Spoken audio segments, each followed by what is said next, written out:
Igualdade e ações afirmativas na educação brasileira. Este é o tema do Academia desta semana, de autoria da mestre Bárbara Natália Lages Lobo.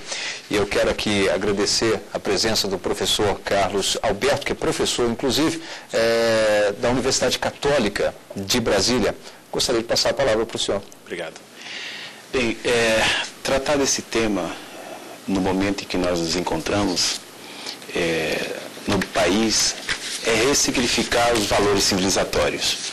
Eu diria que muito mais que as polêmicas que têm surgido em torno da igualdade e das ações afirmativas, nós temos uma resistência secular quanto a rever o modelo civilizatório brasileiro.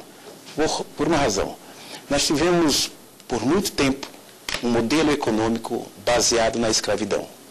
E logo após 88, uma série e sucessivas rebeliões daqueles que vieram trazidos na condição de escravizados, nós tivemos a efetivação da Lei Áurea e o surgimento ou a implantação do modelo econômico do trabalho livre. Eu faço essa retrospectiva histórica para que a gente possa observar que tratar desse tema é, sobretudo, ressignificar valores e ressignificar a própria história. Porque não estamos aqui advogando um direito especial para a população negra. Nós estamos, de fato, buscando compreender o que é essa sociedade plural, diversa e que tem um componente negro como a maioria absoluta. Nesse sentido, esses temas trazem um desafio para a sociedade brasileira, que é discutir política de Estado.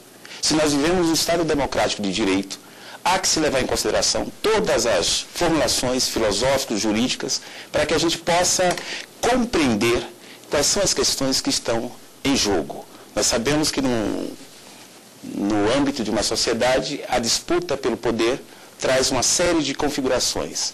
As manifestações diversas de grupos hegemônicos da sociedade, pautado pela mídia, os grandes grupos os veículos de comunicação, têm se insurgido de maneira bastante ofensiva quanto a pensar o princípio da igualdade. E nesse sentido eu diria, o princípio da igualdade implantado no Brasil, de cariz francês, não se pode pensá-lo apenas na perspectiva da formalidade. É preciso consubstanciá-lo na substancialidade, na materialidade. E aí nós estamos falando de um direito efetivo na promoção da justiça social.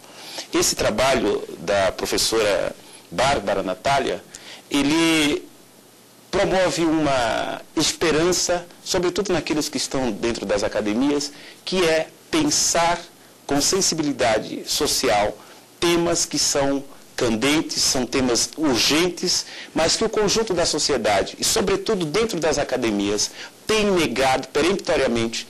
E eu diria que, ao fazer essa negação, nós estamos efetivamente comprometendo o nosso futuro, enquanto nação, enquanto liderança econômico, social, político e cultural. Bárbara. Bom, eu concordo com o professor Carlos no sentido desse movimento contrário às ações afirmativas, sobretudo no sentido de afirmar que nós queremos transformar o Brasil numa nação bicolor, numa nação de duas raças. Na verdade, não é isso. Com as ações afirmativas, o que nós pretendemos é inserir a diversidade racial nas universidades da forma como ela se manifesta na sociedade brasileira. Ou seja, se a sociedade brasileira ela é multicolor, por que essa pluralidade de cores não é vista dentro das universidades? Eu acho que a hegemonia está sendo contrária no sentido de branqueamento do ensino superior. Agora, felizmente, sobretudo após o ProUni, nós percebemos uma mudança na população universitária, que antes era, em sua grande maioria, de uma cor só. Então, o que se pretende não é transformar o Brasil em uma nação bicolor, em uma nação de duas raças. Pelo contrário, é valorizar a nossa pluralidade e poder efetivar essa igualdade material que o professor falou, que é a grande sacada do Estado Democrático de Direito e poder colocar na universidade a mesma diversidade que se verifica na população brasileira. Uma das grandes colocações, e aí a professora Renísia pode inclusive me ajudar, uma das grandes posições das opiniões que se ouve a respeito de quem é contra, é que normalmente mas não existe um branquinho pobre, mas essa talvez já seja até uma tese já ultrapassada, né, professora? Porque há de se colocar uma questão já cultural e talvez até de valores que ficaram para trás, esquecidos ao longo desse tempo. E dentro desse contexto, há de se observar, por exemplo, fugindo aqui da escola, o mercado de trabalho em que registra, se não me falha a memória aqui do IPEA, uma pesquisa em que apenas 1% da população negra está hoje ocupando cargos estratégicos, seja em empresas ou até mesmo em governo. Mas onde está esse reflexo do trabalho, dessa ocupação? Está justamente no estudo. Estudo esse que por algumas situações acabam sendo impedidas. E aí vem uma medida dessa como forma de talvez equilibrar e tentar fazer um ajustamento. Eu queria que a senhora até comentasse mais acerca, até porque a senhora também tem um livro Identidade Fragmentada, um estudo sobre a história do negro na educação brasileira, 1993-2005, que é da professora Renísia Cristina Garcia. Professora. Bom, queria agradecer o convite para estar aqui mais uma vez com vocês, parabenizar a Bárbara pelo trabalho, eu acho que de extrema importância para as questões que o Carlos já levantou, e eu acho que ele atende um determinado momento da discussão de políticas de ações afirmativas no Brasil. Eu acho que ele recupera o movimento da institucionalização dessa discussão no âmbito das universidades brasileiras e acaba abarcando uma das questões mais polêmicas de fato que estão sendo postas na atualidade. Mas mais do que isso, Bárbara, eu acho que esse momento é muito importante até para nós refletirmos um pouco, né, Carlos, o que você sinaliza no final da sua tese, a necessidade de uma mudança cultural da sociedade brasileira, tá? De nós refletirmos sobre o que nós entendemos como sendo a cultura do racismo. Nós sabemos que a cultura negra ela está enraizada nas falas, no material didático, paradidático, em toda a sociedade brasileira. A cultura negra, tanto na afirmação do pertencimento étnico-racial, e aí eu estou falando das referências à cultura afro-brasileira, ao samba, ao carnaval, à alimentação, mas eu estou dizendo também da negação da participação do negro no mercado de trabalho, da sua capacidade. Então, quando nós falamos de cultura negra, nós estamos falando de uma perspectiva da cultura, de uma fala muito complexa da cultura como conflito. E eu acho que pensar a perspectiva da sociedade brasileira dentro da sua importância cultural e política, focando a temática étnico-racial, é de extrema importância. Então, eu parabenizo o programa, eu parabenizo o seu convite e eu acho que é uma oportunidade de nós falarmos sobre isso. E já falando um pouco sobre o seu trabalho, Bárbara, eu acho assim que você faz, o encaminhamento que você dá é muito importante e, como eu já disse, vai contribuir muito para as discussões acadêmicas e para a fundamentação de muitas pessoas que já estão sensíveis à temática racial. Porque existe um número muito grande de pessoas que não estão.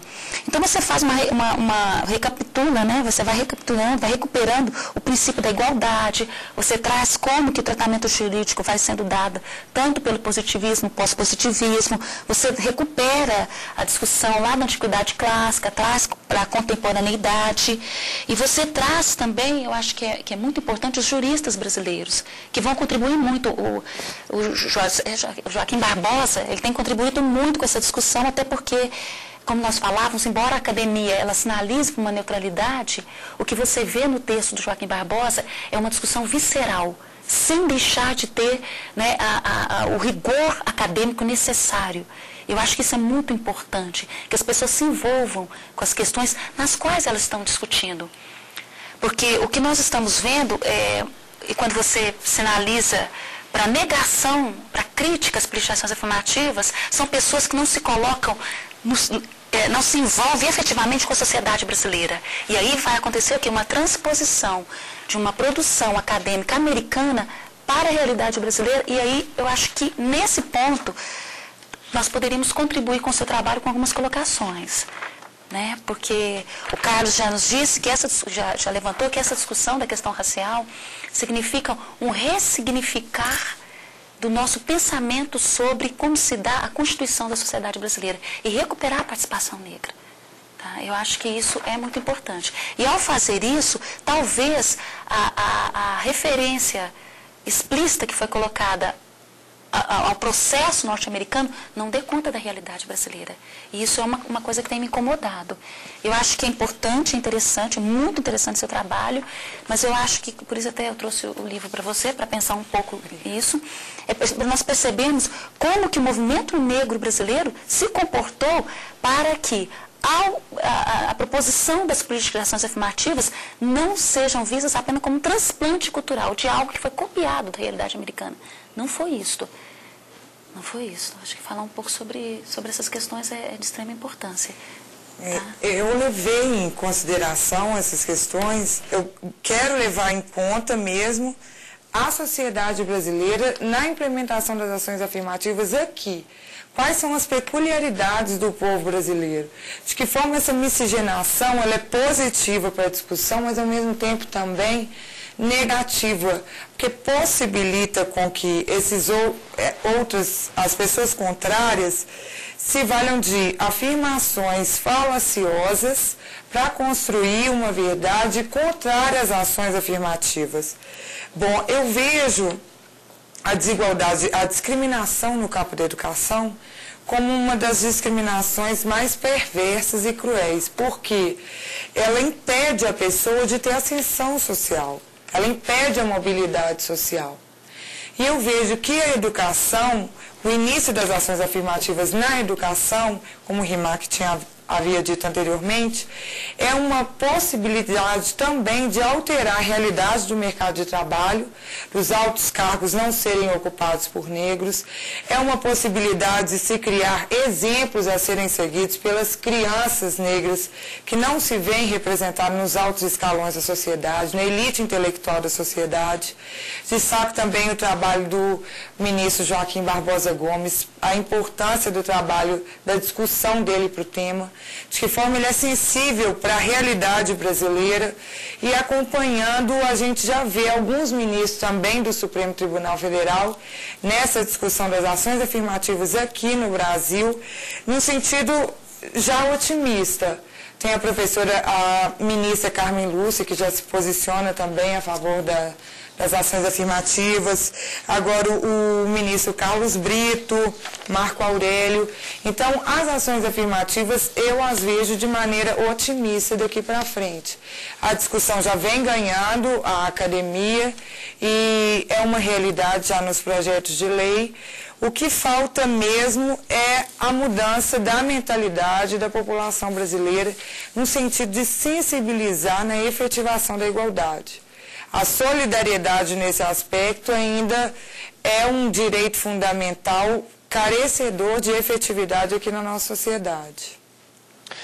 Bem, a Academia destaca alguns trabalhos de mestrado e doutorado apresentados nas universidades brasileiras e que já estão publicadas e disponíveis no mercado editorial. Vamos ver.